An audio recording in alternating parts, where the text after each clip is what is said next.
കണ്ണൂരിന്റെ മലനിരകളിൽ പ്രകൃതിയുടെ മടിത്തട്ടിലുയരുന്ന വൈശാഖനാദങ്ങൾ. കൊട്ടിയൂർ വൈശാഖ മഹോത്സവത്തിന്റെ ഐതിഹാസികമായ ചടങ്ങുകളിലൊന്നായ ഇളനീർ വെപ്പ് ഭക്തിസാന്ദ്രമായി പൂർത്തിയായി. ആയിരക്കണക്കിന് ഭക്തരാണ് തങ്ങളുടെ നേർച്ചയായ ഇളനീരുമായി ഈ പുണ്യഭൂമിയിലേക്ക് ഒഴുകിയെത്തിയത്. കൊട്ടിയൂർ ക്ഷേത്രത്തിലെ വൈശാഖ മഹോത്സവത്തിലെ ഏറ്റവും മനോഹരമായ കാഴ്ചയാണ് ഇളനീർ വെപ്പ്. കഠിനമായ വ്രതാനുഷ്ഠാനങ്ങളോടെ നഗ്നപാതരായി നൂറുകണക്കിന് കിലോമീറ്ററുകൾ താണ്ടിയാണ് വ്രതക്കാർ കൊട്ടിയൂരിലെത്തുന്നത്.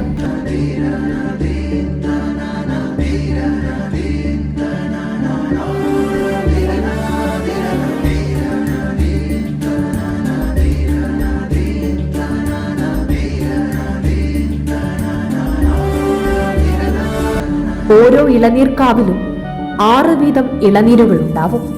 ബാവലിപ്പുഴയിൽ മുങ്ങി നിവർന്ന് തട്ടും പോളയും വിരിച്ച സ്ഥലത്ത് ഇളനീർക്കാവുകൾ സമർപ്പിക്കുന്നത് അതീവ ഭക്തി നിർഭരമായ ഒരു ചടങ്ങാണ്. രാശി വിളിക്കുന്നതുവരെ ഭക്തർ ബാവലിക്കരയിൽ മുഹൂർത്തം കാത്തിരിക്കും.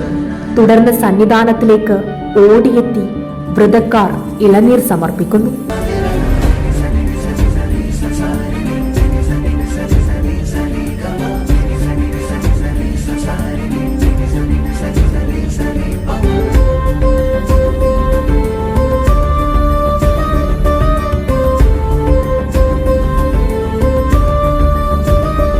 ഇളനീർ വെപ്പിന്റെ പിറ്റേന്ന്, അതായത് ഇന്നാണ് ഏറെ വിശേഷപ്പെട്ട ഇളനീരാട്ടം നടക്കുന്നത്. സമർപ്പിക്കപ്പെട്ട ഇളനീരുകൾ ചെത്തി അതിലെ വെള്ളം സ്വർണത്തിലും വെള്ളിയിലും തീർത്ത കലശങ്ങളിലാക്കി സ്വയംഭൂവായ ശിവലിംഗത്തിൽ അഭിഷേകം ചെയ്യുന്നു. 1000 കുടം ഇളനീർ അഭിഷേകം ചെയ്യുന്നതോടെയാണ് ഈ ചടങ്ങ് പൂർത്തിയാകുന്നത്. പ്രകൃതി തന്നെ ഈ മഹാചടങ്ങിന് സാക്ഷ്യം വഹിക്കുന്നു എന്നാണ് വിശ്വാസം. നൂറ്റാണ്ടുകളുടെ പാരമ്പര്യവും വിശ്വാസവും ഇഴചേർന്ന കൊട്ടിയൂരിന്റെ ഈ വനയാത്ര വിശ്വാസികൾക്ക് ആത്മീയമായ അനുഭൂതിയാണ് സമ്മാനിക്കുന്നത്.